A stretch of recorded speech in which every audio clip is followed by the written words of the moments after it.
नमस्कार दोस्तों PCS academy में मैं आप सभी लोगों का स्वागत करता हूं। और दोस्तों आज के डेट में हम लोग बीओ मेंस के आंसर राइटिंग की सीरीज़ चल रही थी और उसी सीरीज़ में आज हम लोग पांचवा पार्ट देखेंगे। पांचवें पार्ट में हम लोग 3 प्रश्नों को देखेंगे, 125 शब्दों में और 50 शब्दों में और 25 शब्दों में। तो इन तीनों प्रश्नों को आप लोग बहुत ही बेहतर तरीके से लिखते रहिए। और जो हिस्ट्री, पॉलिटी, ज्योग्राफी, इकोनॉमी, इन सारी चीज़ों के लेक्चर जो हैं आपको टेलीग्राम ग्रुप में मिल जा रहे हैं और इसकी पीडीएफ जो है आप लोगों को ग्रुप में, टेलीग्राम ग्रुप में मिल जाएगी। ठीक है, तो अच्छे से इस जो पूरी आंसर राइटिंग की प्रैक्टिस है इसको आप बेहतर तरीके से करने का प्रयास कीजिए और जो क्वेश्चंस दिए जा रहे हैं इनको आप लिखने का प्रयास कीजिए। ठीक है, और आज का जो प्रश्न है दोस्तों वो भी जीएस फर्स्ट पेपर का प्रश्न है और प्रश्न संख्या 13 है और 125 शब्द सीमा में प्रश्न को लिखना है। 125 शब्द सीमा में आप लोग थोड़ा सा विश्लेषण कर सकते हैं, चीज़ों को बता सकते हैं, भूमिका बना सकते हैं, निष्कर्ष डाल सकते हैं, बॉडी पार्ट, और इनमें कोटेशन और इन सारी चीज़ों का भी उपयोग कर सकते हैं। देखिए, कुछ चीज़ें हैं कि जैसे ग्रामर की गलतियां आपसे जो लिखते हैं उसमें नहीं होनी चाहिए। दूसरी बात क्या है कि जैसे 125 शब्दों वाले में आप कर सकते हैं कि introduction part, body part, conclusion part, तो तीनों में जैसे एक एक कोटेशन आप ज़रूर डालें। कहीं भी कोई अच्छे वक्तव्य है तो उसको आप लोग डाल सकते हैं, सारी चीज़ें। ठीक है, और इस तरीके से कुछ डायग्राम, फ्लो चार्ट, इन सारी चीज़ों का भी प्रयोग कर सकते हैं।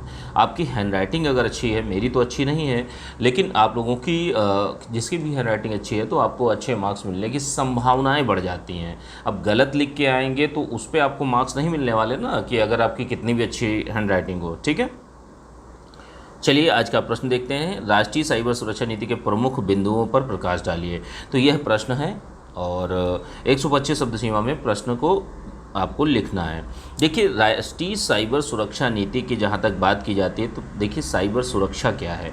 साइबर सुरक्षा का मतलब यह है कि जो साइबर हमले हैकरों के द्वारा किए जाते हैं, अनधिकृत जो डेटा है उसको चुराया जाता है, गोपनीय डेटा जो होता है उसको नष्ट किया जाता है, उसी के आधार पर संस्थाओं को ब्लैकमेल किया जाता है, जो जानकारियों की छत की जाती है, जितने भी बड़े आर्थिक संस्थान हैं हमारे यहाँ, आरबीआई हो गया और एसबीआई हो गया, जितना बैंकिंग सिस्टम है, शेयर मार्केट है, अगर यहाँ पर इस तरीके से साइबर हमले होने लगेंगे तो ये बहुत देश की सुरक्षा के लिए बहुत ही ज़्यादा दिक्कत हो जाएगी। और देश की जो डिफेंस मैकेनिज़्म है, ठीक है, मशीनरी है, जो डिफेंस के जितने भी रक्षा संस्थान हैं उनकी अगर उन पर साइबर हमले होने लगे तो ये हमारे देश की जो राष्ट्रीय हित हैं उनसे उनके लिए ये अच्छा नहीं है। ठीक है, तो राष्ट्रीय साइबर सुरक्षा नीति का उद्देश्य क्या है? साइबर हमलों से सुरक्षा करना, अनधिकृत उपयोग और जानकारियों को क्षति से बचाना, यही साइबर सुरक्षा नीति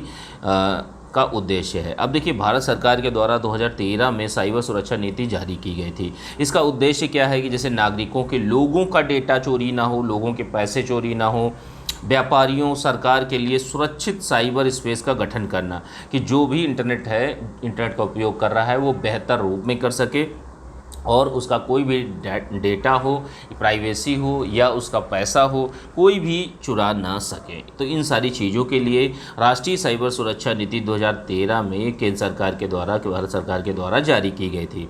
अब इसके प्रमुख बिंदुओं को धीरे धीरे एक एक करके हम लोग देखते हैं। तो देखिए, सबसे पहला पॉइंट ही यही है कि साइबर सुरक्षा नीति के बिंदुओं में कि साइबर स्पेस की सुरक्षा हेतु तो एक नियामक ढांचे को मजबूती प्रदान करने की, मतलब एक रेगुलेटर की व्यवस्था करना, कि उन चीज़ों पर देखे कि हाँ भाई ये चीज़ें सही चल रही हैं, हमारे यहाँ कोई साइबर हमले नहीं है। तो इसके लिए एक जो नियामक संस्था है, नियामक ढांचा है, उसको मजबूती प्रदान करना।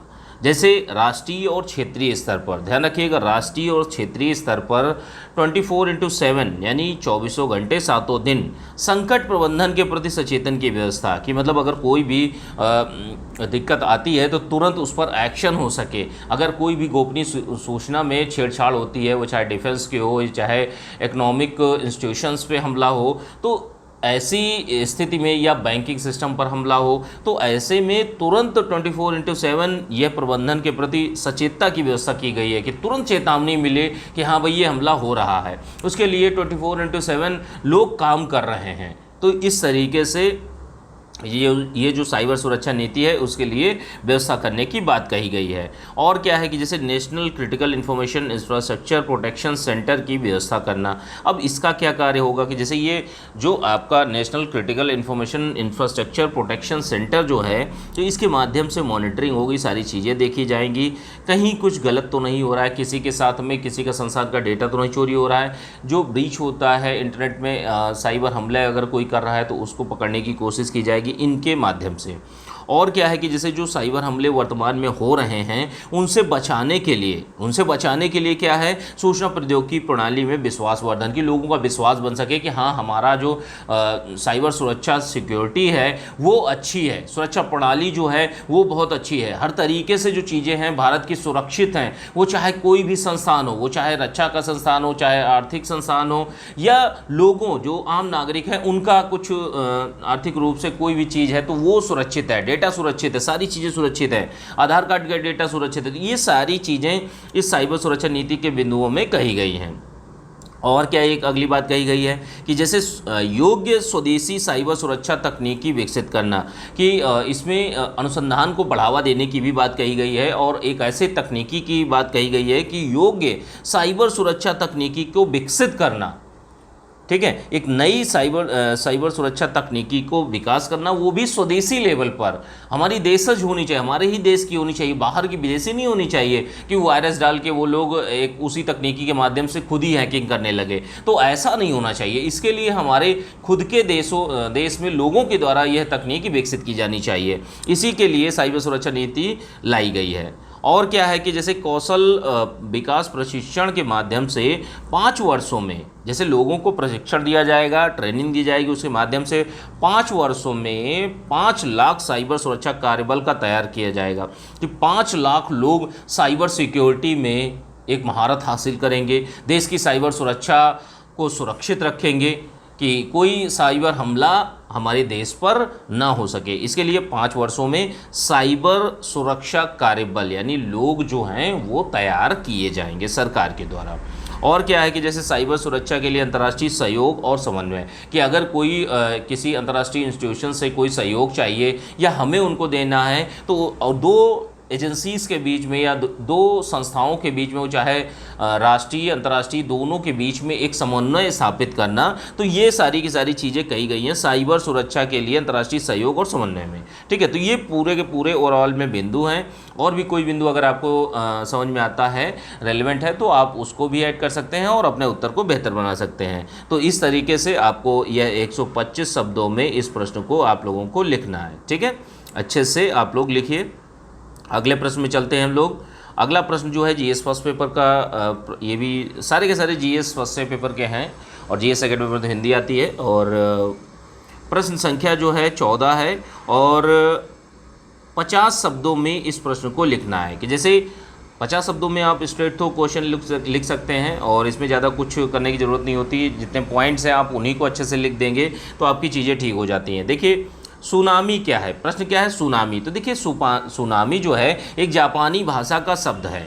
ठीक है, जापानी भाषा का शब्द है जिसका अर्थ क्या होता है, हार्बर वेव से बना है। ठीक है, हार्बर प्लस वेव, तो ये 2 शब्दों से बना है जापानी शब्द सुनामी। अब सुनामी है क्या चीज़, जैसे मान लीजिए समुद्र के तल में, जैसे समुद्र है, ये मान लीजिए ये समुद्र है। ठीक है, ये समुद्र है। अब समुद्र का ये जो तल है, निचला क्षेत्र है, यहाँ पर भूकंप आता है।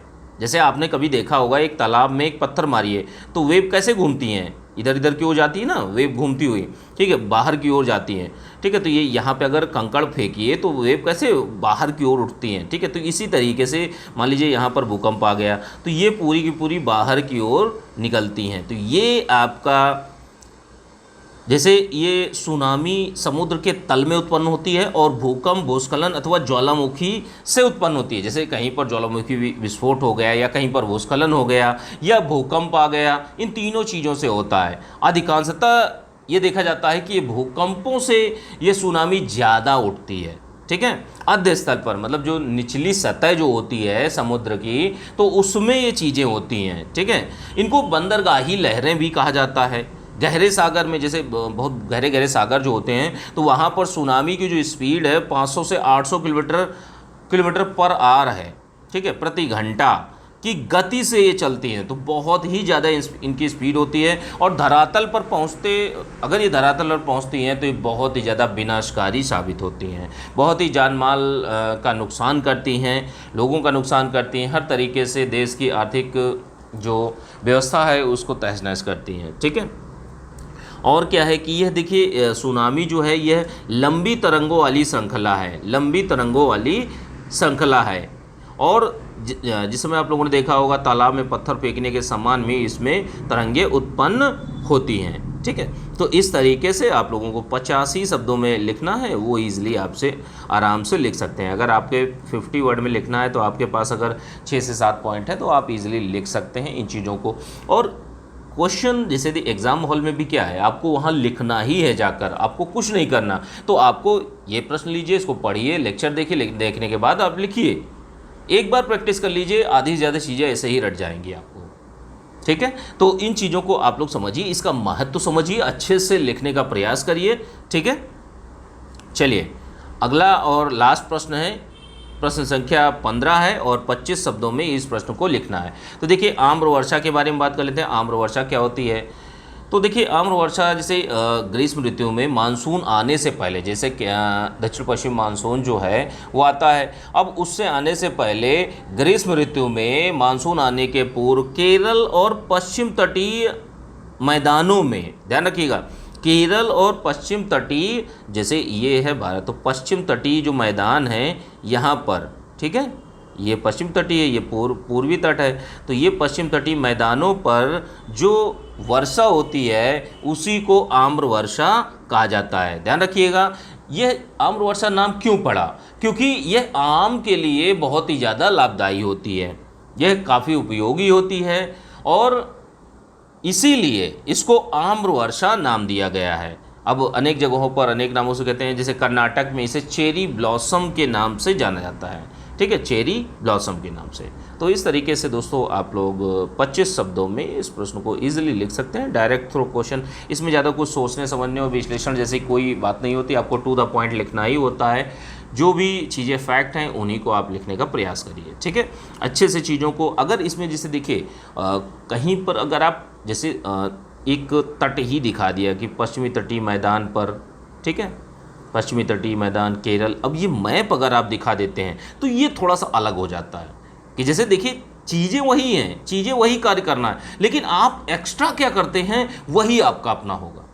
ध्यान रखिएगा, क्योंकि ऐसे तो सभी व्यक्तियों की सोचने और समझने की क्षमता अलग अलग होती है। तो यहाँ पर क्या है, आपको अपनी सोच लगानी है कि मुझे 12 व्यक्तियों से बेस्ट कैसे होना है। भाई सभी के पास वही कंटेंट है, सभी लोगों के पास वही चीज़ें हैं, तो आप अपने आप को बेहतर किस तरीके से करेंगे ये आपको सोचना है। वहाँ कंटेंट आपके पास में होगा, आप प्रैक्टिस भी किए होंगे, लेकिन आपको 12 लोगों को कॉम्पीट करना है, 12 लोगों से बेहतर लिखना है। तो इन चीज़ों को आप लोगों को समझना है और अच्छे से इस प्रश्न को लिखिए, ठीक है। और इसकी पीडीएफ दोस्तों आप लोगों को जो बीओ मेंस का ग्रुप चल रहा है तो उसमें मिल जाएगी। और वीडियो अच्छा लगा हो तो वीडियो को लाइक कर दीजिएगा, ठीक है। चलिए ठीक है, थैंक यू देखने के लिए।